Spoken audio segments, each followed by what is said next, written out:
नाग पंचमी की कहानी। प्राचीन काल में एक सेठ जी के 7 पुत्र थे। सातों के विवाह हो चुके थे। सबसे छोटे पुत्र की पत्नी गुणवान और सुशील थी, परंतु उसके भाई नहीं थे।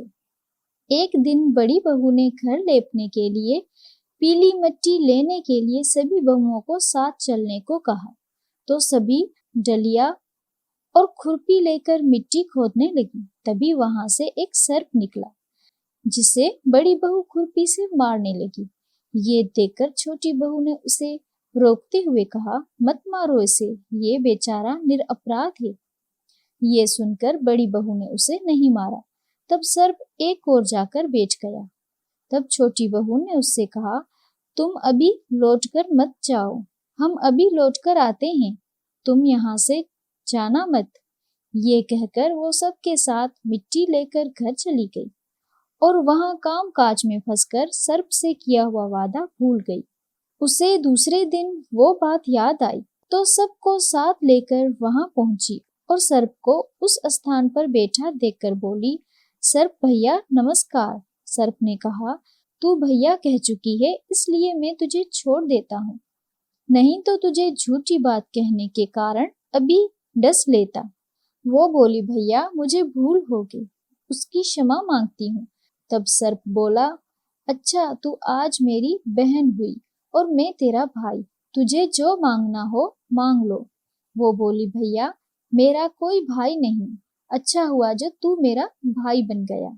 कुछ दिन व्यतीत होने पर वो सर्प मनुष्य का रूप धरकर उसके घर आया और बोला कि मेरी बहन को भेज दो। सबने कहा कि उसके तो कोई भाई नहीं है, तो वो बोला, मैं दूर के रिश्ते में उसका भाई हूँ, बचपन में ही बाहर चला गया था। उसके विश्वास दिलाने पर घर के लोगों ने छोटी बहू को उसके साथ भेज दिया। उसने मार्ग में बताया कि मैं वही सर्प हूँ, इसलिए तू डरना नहीं और जहाँ चलने में कठिनाई हो वहां मेरी पूंछ पकड़ लेना। उसने कहे अनुसार ही किया और इस प्रकार वो उसके घर पहुंच गई। वहां के धन ऐश्वर्य को देखकर वो चकित रह गई। एक दिन सर्प की माता ने उनसे कहा, मैं एक काम से बाहर जा रही हूँ, तू अपने भाई को ठंडा दूध पिला देना।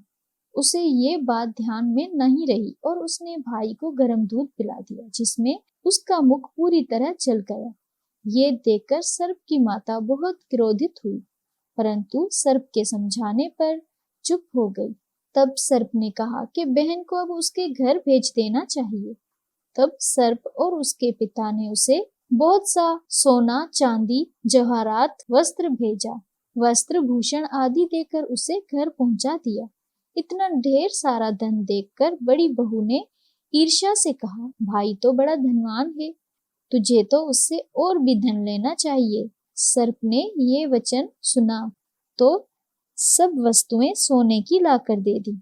ये देखकर बड़ी बहू ने कहा कि झाड़ने की झाड़ू भी सोने की होनी चाहिए। तब सर्प ने झाड़ू भी सोने की लाकर दे दी। सर्प ने छोटी बहू को हीरा मणियों का एक अद्भुत हार दिया था। उसकी प्रशंसा उस देश की रानी ने भी सुनी और वो राजा से बोली कि सेठ जी की छोटी बहू का हार यहाँ आना चाहिए। राजा ने मंत्री को हुक्म दिया कि उससे वो हार लेकर शीघ्र ही उपस्थित हो। मंत्री ने सेठ जी से जाकर कहा, महारानी जी छोटी बहू का हार पहनेगी, वो उससे लेकर मुझे दे दो। सेठ जी ने डर के कारण छोटी बहू से हार मांगकर दे दिया।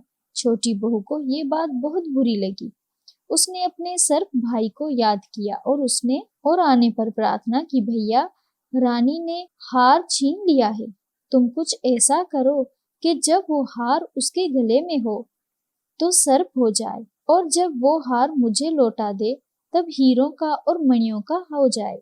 सर्प ने ठीक वैसा ही किया। जैसे ही रानी हार पहनने लगी वैसे ही वो सर्प बन गया। ये देखकर रानी चीख पड़ी और रोने लगी। ये देखकर राजा ने सेठ के पास खबर भेजी कि छोटी बहू को तुरंत भेजो। सेठ जी डर गए कि राजा ना जाने क्या करेगा। वो स्वयं छोटी बहू को साथ लेकर उपस्थित हुआ। राजा ने छोटी बहू से पूछा, तूने क्या जादू किया है, मैं तुझे दंड दूंगा। छोटी बहू बोली, राजन, मुझे क्षमा कीजिए, ये हार ऐसा ही है कि मेरे गले में हीरों और मणियों का रहता है और कोई दूसरा पहन ले तो सर्प बन जाता है। ये सुनकर राजा ने वो सर्प बना हार देकर कहा, अभी पहनकर दिखाओ। छोटी बहू ने जैसे ही हार पहना वैसे ही वो हीरों और मणियों का हो गया। ये देखकर राजा को उसकी बात का विश्वास हो गया और उसने प्रसन्न होकर उसे बहुत सी मुद्राएं भी उपकार दे दी। छोटी बहू अपने हार धन सहित घर लौट गई। उसके धन को देखकर बड़ी बहू ने ईर्ष्या के कारण उसकी पति को सिखाया कि छोटी बहू के पास कहीं से धन आया है। ये सुनकर उसके पति ने अपनी पत्नी को बुलाकर कहा, ठीक ठीक बता कि ये धन तुझे कौन देता है। तब छोटी बहू सर्प को याद करने लगी।